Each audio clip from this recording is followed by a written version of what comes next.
Ladies and gentlemen, I welcome you all to the Q2 FY24 post-earnings conference call of SRG Housing Finance Limited. Today on the call from the management, we have with us Mr. Vinod Jain, Managing Director, and Mr. Ashok Modi, Chief Financial Officer. As a disclaimer, I would like to inform all of you that this call may contain forward-looking statements, which may involve risk and uncertainties. Also, this is a reminder that this call is being recorded and the call shall be conducted in Hindi language. I would now request the management to detail us about the performance highlights for the quarter that went by, the growth plans and visions for the coming year, post which we will open the floor for Q&A. Over to you, sir. सभी को जय जिनेंद्र। मैं आप सभी का Q2 financial 24 की earning conference call में स्वागत करता हूं। मुझे आप सभी को बताते हुए बेहद खुशी है कि आपकी अपनी कंपनी ने 21 अगस्त 2023 को NSE पर भी लिस्ट हो गई है। मुझे ऐसा लगता है कि आपकी कंपनी ने एक बड़ा अचीवमेंट हासिल कर लिया है। भारत की पहली कंपनी होगी जिसने SME एक्सचेंज से लेके BSE मेन बोर्ड से होते हुए NSE पर मेन बोर्ड पर लिस्ट हुई है। इसी के साथ आप सभी को बताना चाहूंगा कि कंपनी का आयुम भी 500 करोड़ प्लस हो गया है। बिजनेस एक्सपेंशन पर फोकस करते हुए हमारी 65 ब्रांचेज हो गई है।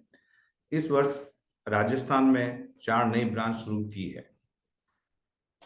पेन भारत मॉडल पर हम सभी काम कर रहे हैं। मेन पावर, टेक्नोलॉजी, प्रोसेस पर लगातार काम किया जा रहा है। बिजनेस एक्सपेंशन की तरफ हम नई ब्रांचेज आंध्र प्रदेश, तेलंगाना और कर्नाटक में भी जल्दी से शुरू करने जा रहे हैं।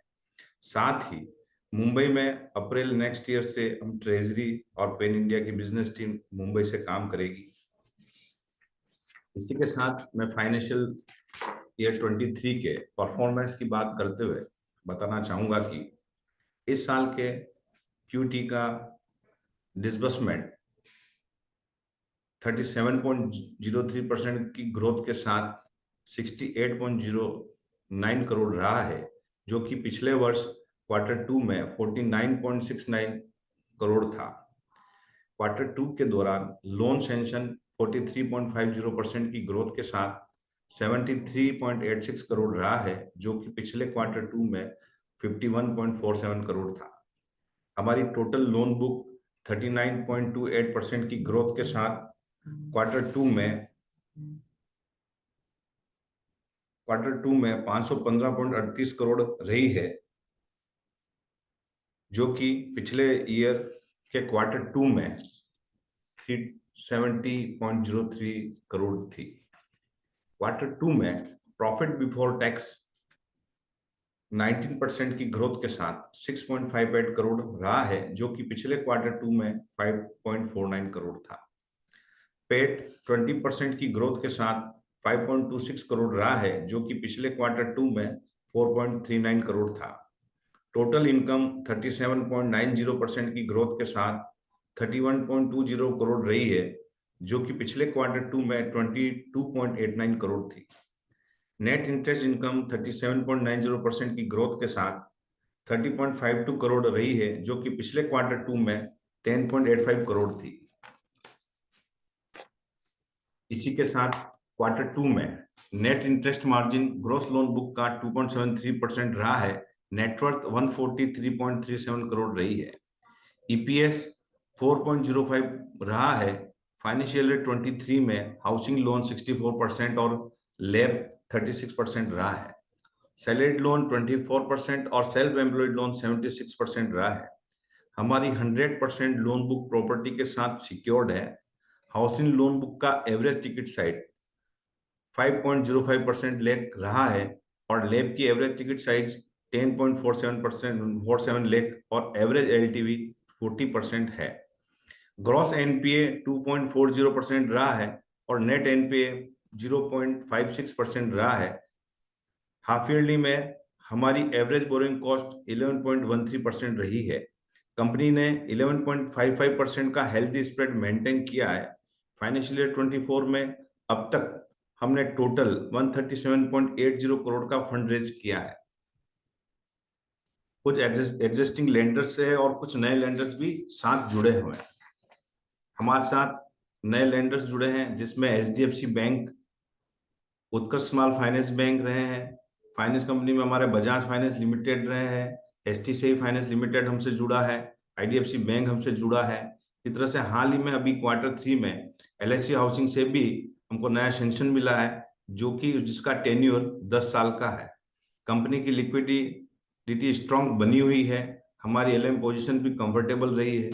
Total employees as on date 600 plus हो गए हैं।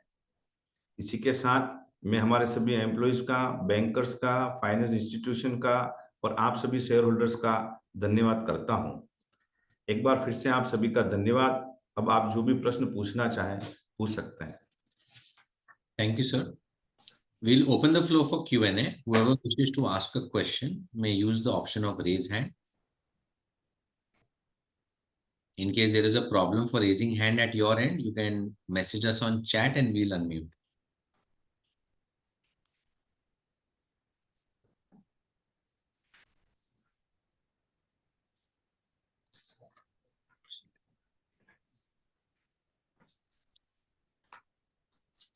So till the time the Q&A assembles, we keep talking to a lot of investors. और एक क्वेश्चन जो सब लोग देख रहे हैं कि आपका ग्रोथ के साथ कॉस्ट टू इनकम रेशियो भी थोड़ा हाई हुआ है।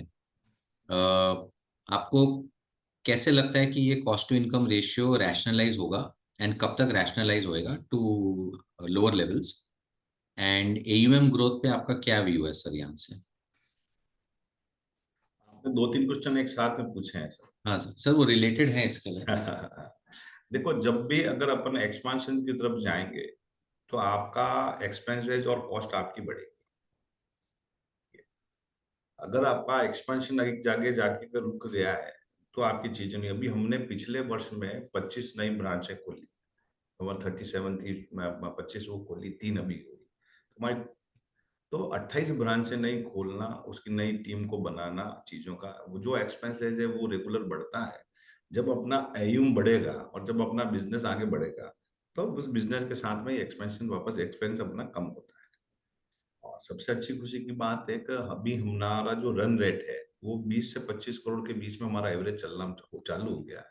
तो अभी पिछले क्वार्टर में भी हमने 68 करोड़ के आसपास हमने डिसबर्समेंट किया है। तो जो हमारा एवरेज जो आना था वो एवरेज आ गया। तो जो हमने कमिटमेंट आपसे किए थे कि भाई इस साल में हम एयूम जो है 575 करोड़ के आसपास हम एयूम करेंगे, अब हमको लगता है हम बहुत जल्दी उस चीज को अचीव कर लेंगे। और इसके साथ ही जो एक्सपांशन है, भाई एयूम कितना जाएगा, चीजें जाएगा सर, एयूम जाना और बढ़ना एक अलग चीज है, लेकिन क्वालिटी वाला काम करना, क्रेडिट क्वालिटी आपकी अच्छी हो, डेलिकेंसी आपकी कम हो, हर चीज को मेंटेन करते हुए ये बिजनेस अग्रेसिव नहीं है, लेकिन टीम के साथ में इसको स्केल किया जा सकता है। अभी हमने पूरी टीम को जो है फाइनेंस इंडस्ट्री की जो एक्सपर्ट हैं, चीजें हैं, एक्सपीरियंस के लोग हैं, वो सब टीम के हमारे साथ में है। हमारा सीएफओ है अशोक जी मोदी, वो 27 साल से एक्सपीरियंस है इसमें। हमारा सीईओ है अर्चित जैन, जिसको पूरा फील्ड का नॉलेज है। हमारे मेंटोर जो हैं वो हर्षित जी मेहता, 28 ईयर का एक्सपीरियंस है, जो पहले आधार में भी एमडी रह चुके हैं, आईसीआईसी बैंक में भी थे। इसी तरह से हमारे जो चीफ कंप्लायंस ऑफिसर है आरबी का जो देखते हैं विपिन जी सक्सेना, 30 साल ईयर का उनको एसबी का उनको नॉलेज है। इसी के साथ में हमारे एचआर में हमारी टीम जो है हेड कर रहे हैं विवेक शर्मा, वो 16 साल से इसमें एचआर फील्ड में है, फाइनेंस इंडस्ट्री में है। हमारा क्रेडिट जो देख रहे हैं अभिषेक जी, वो 10 साल से इंडस्ट्री में है। हमारा ऑपरेशन में चीफ ऑपरेशन मैनेजर है आशीष जी, वो 18 साल से फाइनेंस इंडस्ट्री में है। हमारा लीगल और है वो 17 साल से फाइनेंस इंडस्ट्री में काम कर रहे हैं। हमारे अभी जो रिकवरी ऑफिसर हैं सुरेंद्र शर्मा, वो बैंक ऑफ बड़ौदा में 37 साल से उन्होंने काम किया। इस तरह से हमारी पूरी एक्सपीरियंस वाली जो अपनी टीम है वो पूरी चीजें कंप्लीट हो चुकी है। इसी के साथ में हम मुंबई में भी हमने ऑफिस में नई टीम बना रहे हैं, जो हम अगले साल में पेन इंडिया लेवल पे हम कैसे काम करें, हमको कैसे एक्सपर्ट्स उसमें चाहिए, वो हम टीम को उसमें वर्किंग कर रहे हैं। तो हमारा अप्रैल से ट्रेजरी है, पेन इंडिया का जो बिजनेस हेड है, चीजें हैं, वो टीम भी हमारी यहाँ पे बैठना चालू हो जाएगी। इस तरह से हम आगे एक्सपांशन चीजें कर रहे हैं। जो भी हमारा टाइम था, या एक कंपनी को समझ लो एक उसका फाउंडेशन मजबूत हो जाए, चीजें हो जाए, तो आज की जाल में जो भी हर्डल्स वगैरह थी वो सब पीरियड भी निकल गया और चीजें भी निकल गई। अब यहाँ से अपने को व्यापार ही करना है और बिजनेस ही बड़ा करना है, बिजनेस को ही बढ़ाना है। तो एक था पहले चैलेंजेस था, भाई इस रेट में काम करेंगे, कितना होगा कितना नहीं होगा, सभी इन्वेस्टर्स का भी क्वेश्चन था जब हमने चालू किया। ठीक है, उस समय स्टार्टिंग से भी इस रेट में आप कहाँ तक बिजनेस कर पाओगे, जब हमारी कंपनी 28 करोड़ की थी, 25 करोड़ की थी। ठीक है, तो वहां से हमने एक कहा था भाई इस रेट में मार्केट में बिजनेस और हम चीजें इसको स्केल कर सकते हैं। तो बड़ा एक चैलेंजेस लगता था कि नहीं यार खाली बातें करते हैं, चीजें करते नहीं हो, लेकिन हम आज 500 करोड़ क्रॉस करके ये कह सकते हैं कि हम इस रेट में भी स्केल कर सकते हैं, क्योंकि हमारा सेगमेंट ही रूरल है, हम उसी के अंदर ही एक्सपर्ट हैं। हमको रूरल में मैन पावर की कॉस्टिंग भी ज्यादा आती है, एक्सपेंसिव ज्यादा आते हैं, तो एक्सपेंसिव ज्यादा आते हैं तो हमारे पास मार्जिन भी ज्यादा होता है। अगर मार्जिन नहीं है तो हम एक्सपेंसिव को चीजें भी नहीं कर सकते हैं। इस तरह से हमने इस चीज को चीजें की है और बहुत जल्दी हम आगे इसको कंपनी को बढ़ाएंगे, बिजनेस को भी।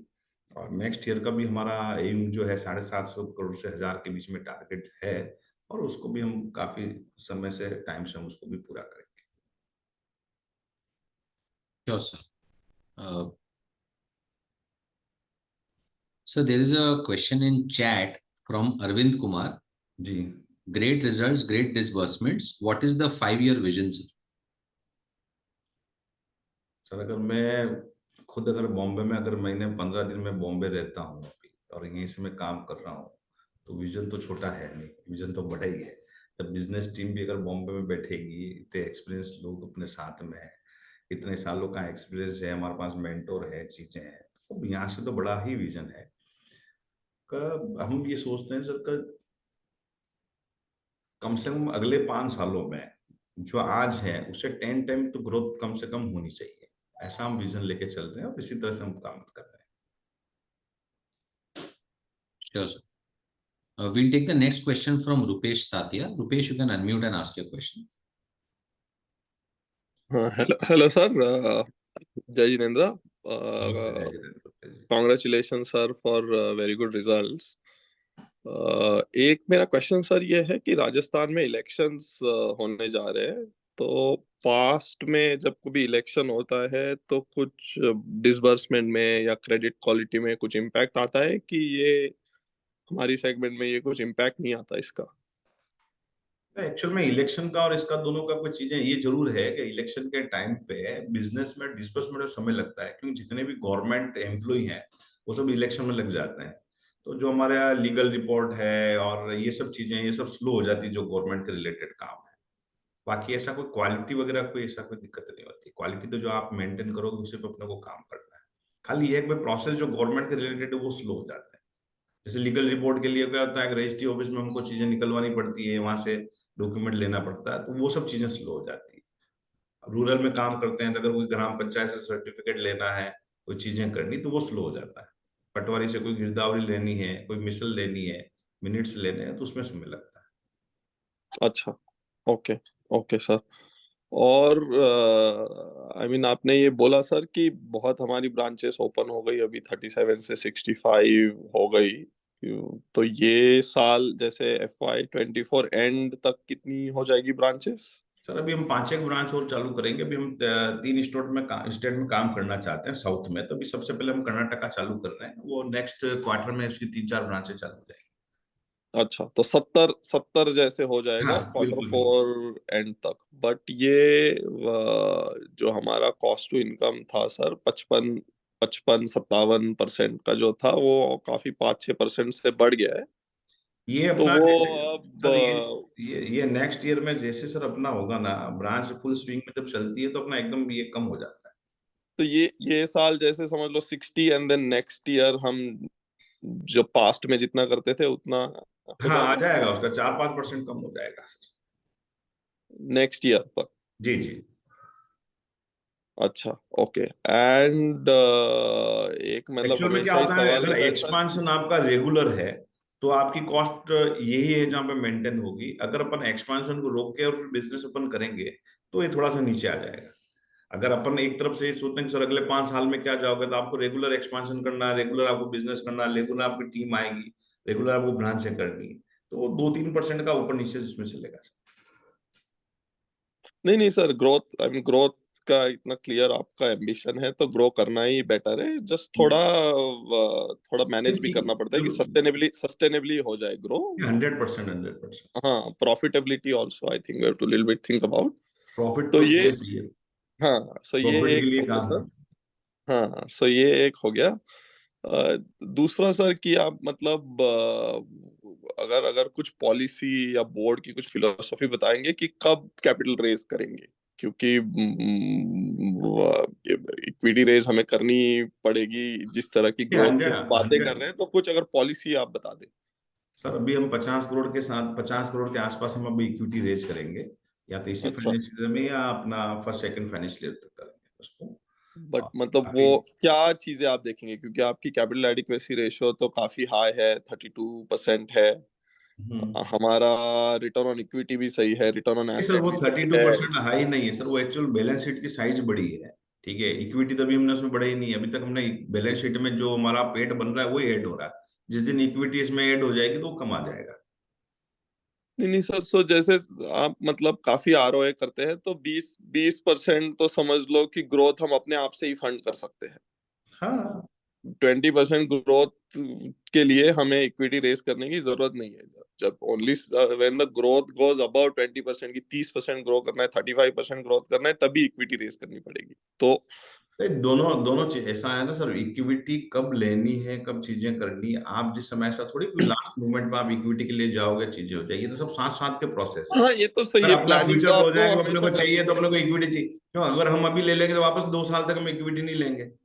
अच्छा, बट कुछ फिलोसॉफी की डेट टू इक्विटी 5 होगी तब तब करेंगे, 4 के बाद करेंगे, कुछ इस तरह की अगर आप एक पॉलिसी बता दे आपकी थॉट प्रोसेस। देखो, थॉट प्रोसेस तो ये है कि अगर आपको लंबा चलना है और बड़ी साइज में हम्म। आपको जाना है तो इक्विटी की वैल्यू हम समझते हैं, इसलिए आज भी हमारे पास 68% हमारे पास में होल्डिंग है। कि कितनी प्राइस में, कितनी मार्केट के पे, कितनी साइज पे, कितने एयूम पे, कब कब करना है, वो कोई एक डिटेल वर्किंग करके चीजें तो नहीं बता सकते हैं, लेकिन इसका हम समझ में है कि भाई हमको कहाँ करनी है। बाकी आप भी जानते हो, इन्वेस्टर्स जो है वो रेगुलर टच में होते हैं, चीजें होती है और उनको भी कम रेट में चीजें चाहिए। अगर हम ध्यान नहीं रखते तो भी 68% नहीं होता ना, मेरे पास 40-50% होता। अगर 68% मेंटेन कर रखी है मैं, तो मुझे मालूम है कौन से एयूम पे कब देना है, कौन सी वैल्यू पे कब देना है।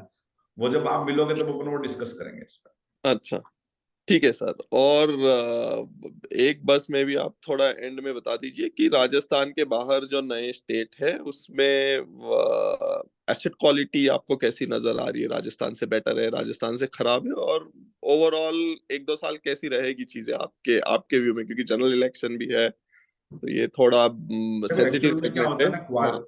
क्वालिटी किसी भी व्यापार को करने पे या लोन देने पे क्वालिटी एक ही चीज चेक की जाती है भाई, उसकी जो प्रॉपर्टी है वो कौन सी लोकेशन में है, क्या वैल्यू है, और अपन क्या रेट पे पैसा दे रहे हैं और कितने दे रहे हैं। हमारे टोटल पोर्टफोलियो जो है उसका 40% ही हमने एलटीवी रेशियो मेंटेन है हमारा। हम 50% से ऊपर कहीं भी किसी भी लोकेशन में पैसा नहीं देते हैं। ठीक है? तो वो क्वालिटी को तो पूरा ध्यान में रख के ही मेंटेन किया जाता है, क्योंकि पैसा बांटना बहुत आसान है, लेकिन रिकवरी और कलेक्शंस पे अगर फोकस नहीं करेंगे तो चीजें नहीं चलेगी। और अगर मार्जिन ये है कि अगर मैं 90% 80% लोन करने लग जाऊं, मार्जिन 20% है, जब आदमी डिफॉल्ट होता है, चीजें होता है, तो आप भी जानते हो स्ट्रेस वाली प्रॉपर्टी हर आदमी उसको सस्ते में खरीदना चाहता है, तो 10-20% वो कॉस्ट उसकी कम हो जाती है। उतना मार्जिन लेके ही बिजनेस करते हैं। तो उसका क्वालिटी का पूरा ध्यान ओके। रखना है। ऐसा नहीं किसी भी स्टेट में चले जाएंगे तो वहाँ क्वालिटी में कंप्रोमाइज हो जाएगा, चीजों कंप्रोमाइज हो जाएगा। वो कंप्रोमाइज करते हैं तो आज की तारीख में हमारा एम भी साला बहुत बड़ा होता। कंप्रोमाइज नहीं नहीं नहीं करते सो हैं, उसी रेट पे काम करना है, इसी मॉडल पे चलना है, तो हमारा फोकस ये रहता है कि भाई हमारा पेट कितना है, मार्जिन कितना है। क्यों? इन्वेस्टर भी ये चाहता है कंपनी पैसा कितना कमा रही है। ऐसा नहीं कि मैं ऐसा 1,000 करोड़ 1,000 करोड़ की बुक है और 3 करोड़ का 5 करोड़ का पेट है, वैसा नहीं है। तो नहीं सर, ऐसे नहीं पूछ रहा था मैं, मतलब प्रोसेस आपकी तो अगर जिस तरह बिल्कुल से आपने बिल्कुल। कोविड में मैनेज किया, ग्रॉस एनपीए जिस तरह के आए हमारे कोविड के 2-3 साल में, वो तो सर प्रोसेस आपकी तो ठीक है, सब कुछ वो अगर मतलब उसमें एलटी कोई वो सर मेरा। प्रोसेस में ना एलटीवी हाँ, रेशियो कम होने की वजह से ही हम कोविड से निकल पाए। तो उस आदमी का डिफॉल्ट होने के बाद भी उसका इंटरेस्ट बना हुआ था कि मेरा मकान इतना वैल्यू और इतना पैसा फाइनेंस कंपनी को देना है। मेरा मेरा क्वेश्चन थोड़ा डिफरेंट है सर जी मेरा क्वेश्चन ये था कि कोविड के बाद जैसे साल 2 साल 3 साल अगर हम देखें छोटे बोरोवर के अगर सेगमेंट देखे, एसएमई के हाँ सेगमेंट हाँ देखे, हाँ माइक्रो फाइनेंस के सेगमेंट देखे, छोटे बोरोवर के सेगमेंट देखे, तो थोड़ा स्ट्रेस था कोविड के बाद 2-3 साल। तो अब चीजें कहीं जाके नजर आ रहा है कि सब नॉर्मलाइज हो रहा है छोटे बोरोवर के लिए, वो थोड़ा रिकवर कर पाया है। सो नेक्स्ट 2-3 साल आपको कैसे लगती है चीजें कि नेक्स्ट 2-3 साल मतलब एटलीस्ट देख के ऐसे लग रहा है कि ये सेगमेंट ठीक रहेगा, ये सेगमेंट का बोरोवर ठीक रहेगा और ज्यादा स्ट्रेस नहीं आएगा ऐसे? अगर इंडस्ट्री में दूसरे दूसरे हम चीजें देखें, बैंक्स देखें, एनबीएफसी देखें, तो मैं चाहता था कि आपका क्या व्यू है ये सेगमेंट को लेके। सर, अभी जो कोरोना निकलने के बाद में और वापस अभी ठीक हो गया और लंबा समय हो गया, तभी जो स्ट्रेस वाला पीरियड था वो सबके लिए खत्म हो गया। अभी तो आने वाला 2-3-5 साल तो बहुत अच्छे दिखते हैं, जब तक कोई बड़ी कोई ऐसी चीज नहीं, घटना नहीं हो जाए, तब तक तो बहुत अच्छा मार्केट है, पूरा पॉजिटिविटी है। हर आदमी पहले प्रेफरेंस अब मकान को देने लग गया है, हर आदमी को मकान चाहिए। कोविड पीरियड में जिनके पास मकान नहीं था, आज रूरल में हो या गाँव में भी हर आदमी अपने घर की छत चाहता है। जब भी वो थोड़ा सा ठीक होता है, सबसे पहले फोकस करता है कि मैं अपना घर बना लूं, जहाँ फैमिली सिक्योर रह जाए, चीजें करता है, वो एकदम फोकस चेंज हुआ है। Okay, okay. So, sir, best of luck, sir. We hope to see 1,000 crore AUM soon, sir. Best of luck. Thank you Rupesh Yeah, भैया। yeah, yeah. Thanks, Rupesh. We'll take the next question from the line of Rohan Shah. Rohan, you can unmute and ask your question. Hello sir. Hello. मुझे ये पूछना था कि अपने जो branches खोलते हैं वो किसी को फ्रेंचाइजी करके देते हैं या वो खुद कंपनी ओन्ड और कंपनी ऑपरेट करती है उसको? सब ब्रांचें अभी तक अपनी सब कंपनी ही करती है, और सब अपने एम्प्लॉय जो है वो ऑन बोर्ड ही है, अपन को फ्रेंचाइजी नहीं देते हैं। Okay sir. और ये पर ब्रांच का मंथली ऑपरेटिंग कॉस्ट कितना होता है, मतलब सब आसपास? एवरेज सर 2 लाख के आसपास एवरेज रहता है। ठीक है sir, thank you. Thank Thanks, Rohan. या There's another question on the chat from Arvind Kumar. Profit margin is getting suppressed due to rising interest rates and branch expansion expenses. Sir, when can we see the profit margins we have seen in the past? Branch expenses और interest rates की वजह से हमारा profit suppress हो रहा है sir. हाँ पुराने प्रॉफिट मार्जिन तक हम कब तक आएंगे? बिल्कुल सही है, बहुत सही क्वेश्चन भी है सर। अपना जो एक्सपांशन वाला जो मोड है सर, इसमें अगर अपन आगे कंपनी को ग्रो की स्टेज पे देखेंगे तो अपने को एक्सपेंसेस ज्यादा आएगा। अगर हम ये सोचते हैं कि अगर अपने को 5 साल में 5,000 करोड़ तक नहीं जाना है और चीजें करना है, तो अपना एक साल के अंदर ये सब सेटल होके और आपको जो पिछले टाइम में जो मिला था वो सब चीजें अपने को मिल जाए।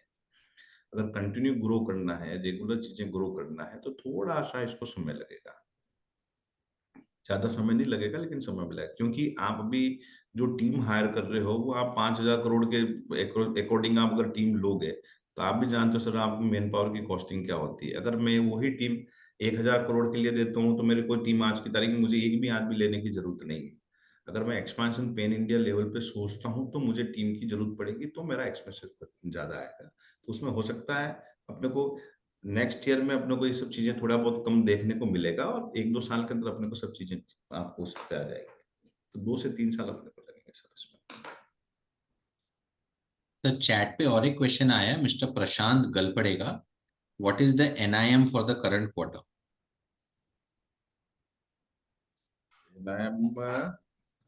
एक मिनट सर।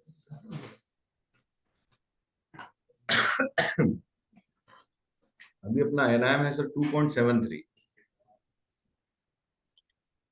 अभी जो अपना एनआईएम है 2.73 है, और पिछले साल में अपना था इसी क्वार्टर में 3% के आसपास। जो अपना कम हुआ है वो अपना रेपो रेट बढ़ने की वजह से अपना कम हुआ है। Right sir. Lakshmi, you can unmute and ask your questions.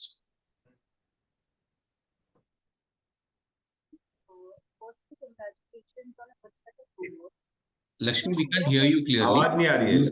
Could you speak a bit closer? Am I audible now? No, you'll have to speak a bit louder, please.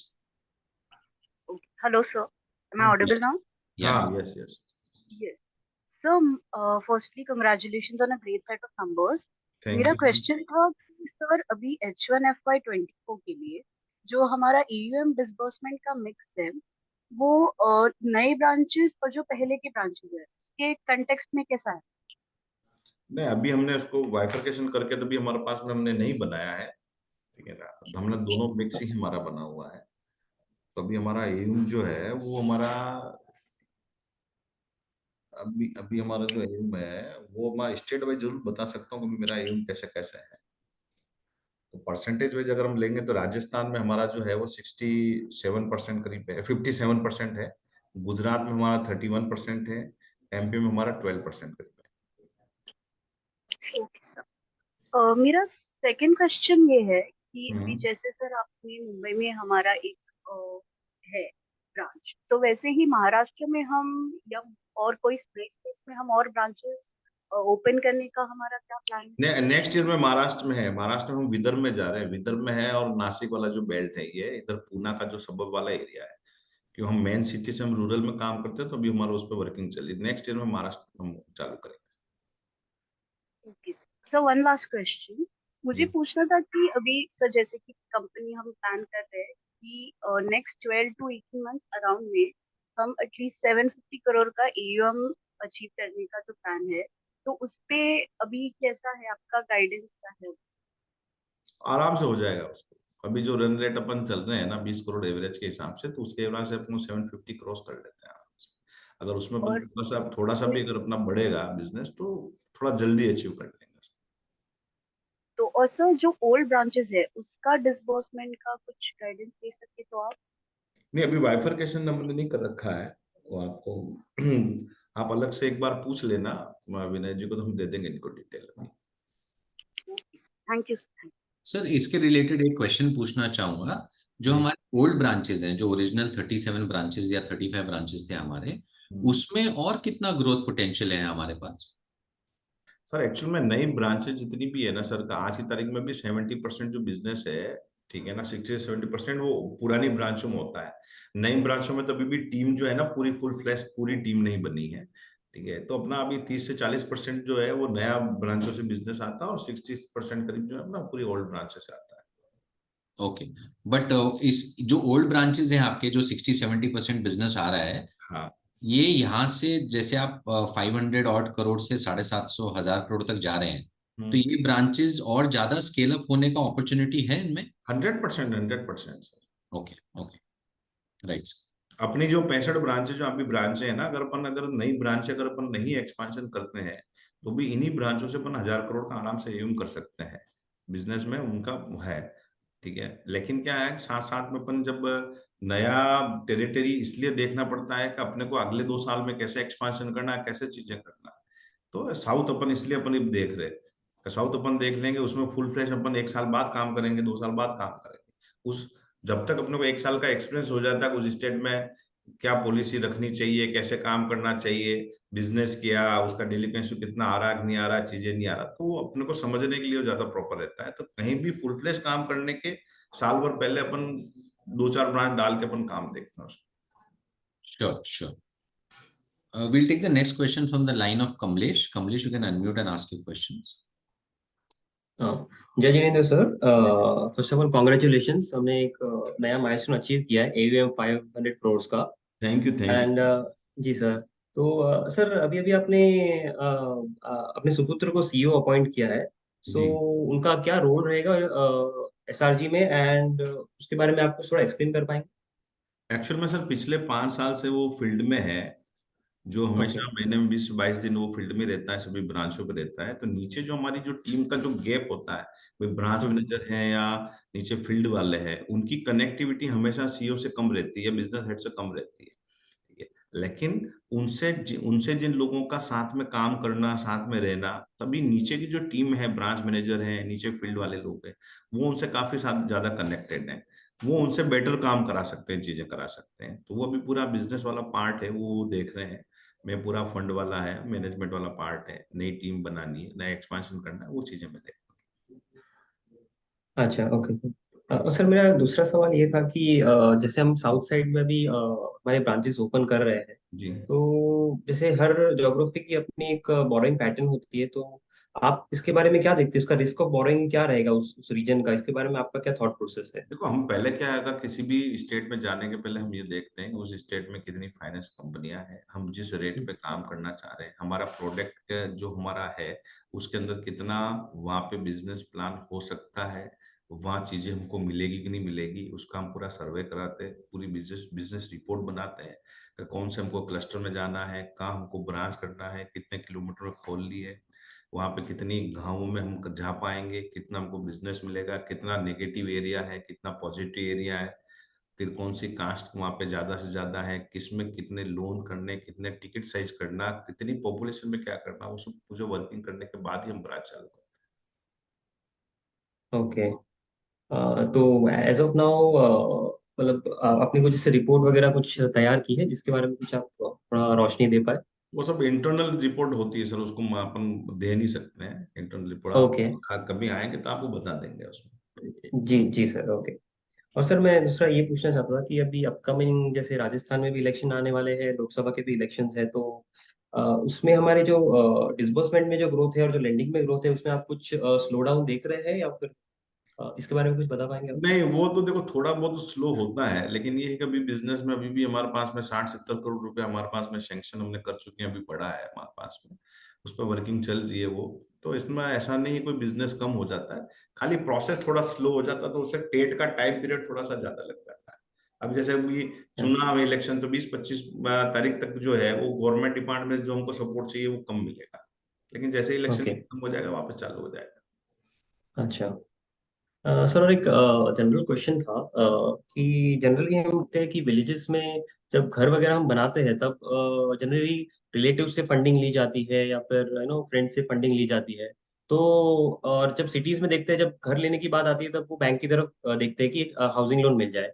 तो villages में आप किस तरह से इसका अवेयरनेस क्रिएट करते हैं generally? Kamlesh भैया, आपने ऐसा सब्जेक्ट क्वेश्चन किया है जो मेरे को दिल को छू गया है। एक्चुअल में मेरी हाउसिंग फाइनेंस कंपनी का आपने देखा होगा, मैं जब से चालू किया ना तब जी से मैं एयूम के पीछे नहीं भागा हूँ। मैंने ये दर्द महसूस किया है कि गांव के अंदर लोग बाग इनकम टैक्स रिटर्न नहीं भरते हैं, आज की तारीख में भी इंडिया में 3 से 4% लोग रिटर्न भरते हैं, उनकी तरफ किसी का भी फोकस नहीं, कोई बैंक उनको पैसा नहीं देती, कोई फाइनेंस कंपनी पैसा नहीं देती है, वो रिलेटिव से लेके ही पैसा मकान बनाते चीजें करते हैं।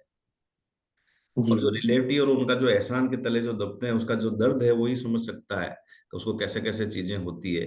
कभी भी अचानक अगर उससे आपका रिलेशन खराब होता है, आके पैसा मांग लेता है, वहां बहुत स्थिति बहुत खराब थी, तो वहां जाके हमने इसको सिस्टमेटिक तरीके से पैसा दिया। हम भी जानते हैं गांव में 3 लाख 5 लाख रुपए की हमारी जो कॉस्टिंग आती है और एम्प्लॉय रखते हैं, वो कॉस्टिंग भी बहुत ज्यादा होती है, फिर भी हमने उस सेगमेंट में हमने काम किया।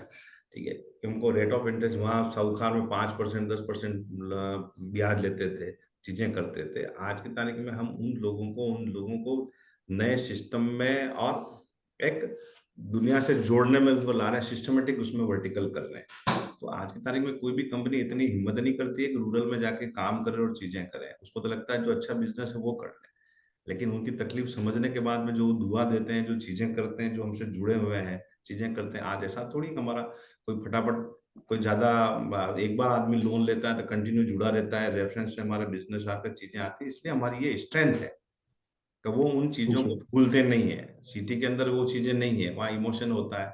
आज रिकवरी और कलेक्शन भी हमारा इसलिए आता है कि पूरा परिवार जुड़ा हुआ होता है, वो कलेक्शन में भी दिक्कत नहीं आती है, वहाँ समाज में रहते हैं।